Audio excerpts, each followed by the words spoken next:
வயிறு வலின்னு பார்த்தோம் அப்படின்னா பொதுப்படையாக நம்ம எல்லாருக்கும் தெரிஞ்சது வயிறுங்கிறது வந்து முழு வயிற்றுன்னு சொல்லுவோம். கல்லீரல்லேருந்து இருக்கிற பிரச்சனையும் வயிறு வலின்னு தான் வரும். கணையத்துலேருந்து இருக்கிற பிரச்சனையும் வயிறு வலின்னு தான் வரும்.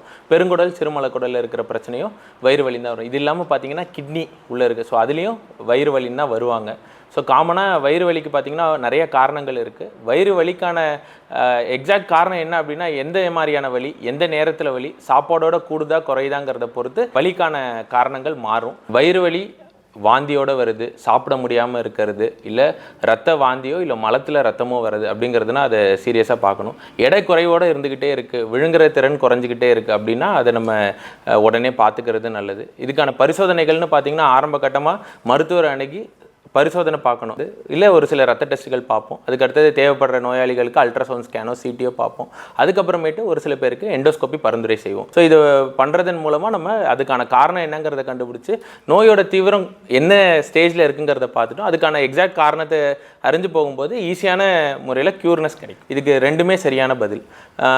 அதிகமான வாயு காரணமாக இருக்கிறதுக்கு வாயு அதிகமாக உற்பத்தி ஆகிற உணவு பண்டங்கள் நம்ம அதிகமாக எடுத்துக்கிறது, நம்மளோட லைஃப் ஸ்டைல் மாறுறது, ஃபாஸ்ட் ஃபுட்டை நோக்கி போகிறது, இதெல்லாம் காரணமாக இருக்கும். குடலுடைய சுருங்கி விரிகிற தன்மைகள் மாறுறதாகட்டும், இல்லை குடலில் இருக்கிற நல்ல சத்து கெட்ட சத்துக்கான பாக்டீரியாக்கான அளவுகோல் மாறுறதா இருக்கட்டும். ஸோ இது எல்லாமே சேர்ந்து ஒரு பன்னோக்கு தன்மையான காரணங்கள் தான் இருக்குது.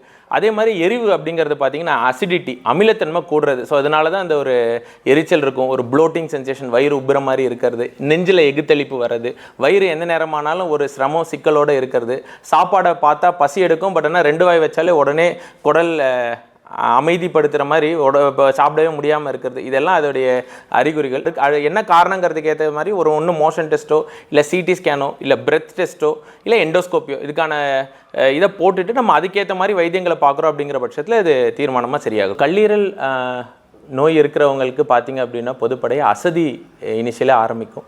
கண்ணில் பார்த்திங்கன்னா காமால இருக்கும். ஒரு சில பேருக்கு ப்ரஷ் பண்ணும்போது பல்லீரலேருந்து ரத்தம் வரும், மோஷன் போகும்போது ரத்தம் வரும். ஒரு சில பேர் வாந்தி எடுக்கும்போது ரத்தமாக வாந்தி எடுப்பாங்க.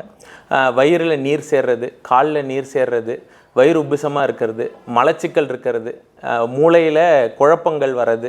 ஸோ இதெல்லாம் பார்த்திங்க அப்படின்னா கல்லீரல் நோய் தன்மையோடைய வெளிப்படை அறிகுறிகள். ஒரு சில பேருக்கு பார்த்திங்கன்னா ஊரல் தொந்தரவு இருக்கிறது, இதுவுமே கல்லீரல் சார்ந்த தொந்தரவாக இருக்கலாம்.